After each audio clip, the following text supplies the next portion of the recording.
सबको जय मसीह की।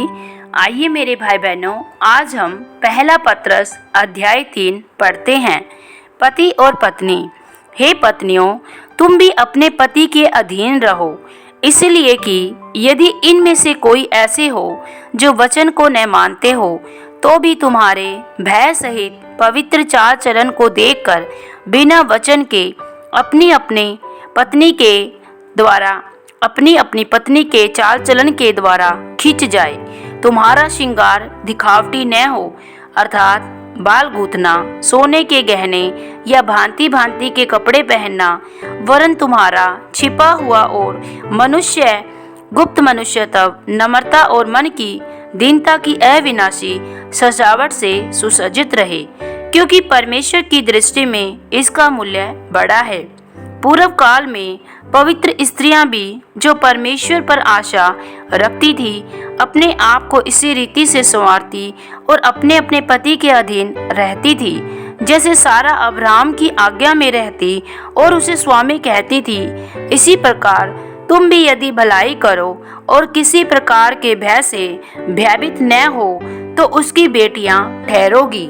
ऐसे ही हे पतियों, तुम भी बुद्धिमानी से पत्नियों के साथ जीवन निर्वाह करो और स्त्री को निर्बल पात्र जानकर उसका आदर करो, यह समझकर कि हम दोनों जीवन के वरदान के वारिस हैं, जिससे तुम्हारी प्रार्थनाएं रुक न जाए।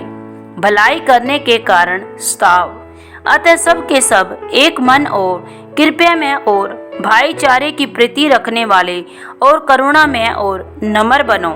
बुराई के बदले बुराई मत करो, न गाली के बदले गाली दो, पर इसके विपरीत आशीष ही दो, क्योंकि तुम आशीष के वारिस होने के लिए बुलाए गए हो। क्योंकि जो कोई जीवन की इच्छा रखता है और अच्छे दिन देखना चाहता है, वह अपनी जीभ को बुराई से, अपने होठों को छल की बातें करने से रोके रहे।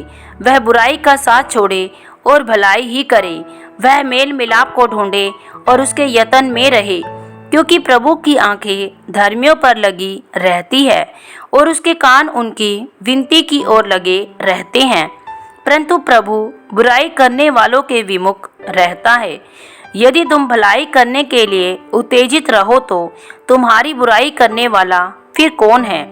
यदि तुम धर्म के कारण दुख भी उठाओ तो धन्य हो, पर लोगों के डराने से मत डरो और न घबराओ, पर मसीह को प्रभु जानकर अपने मन में पवित्र समझो।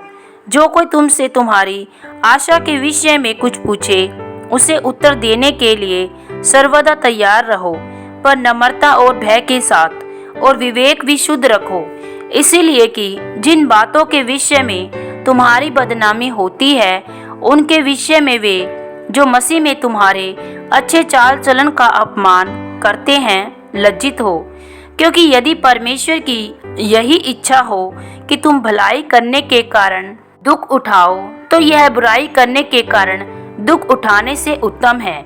इसीलिए कि मसीह ने भी, अर्थात अधर्मियों के लिए धर्मी ने, पापों के कारण एक बार दुख उठाया, ताकि हमें परमेश्वर के पास पहुंचाए। वह शरीर के भाव से तो घात किया गया, पर आत्मा के भाव से जिलाया गया।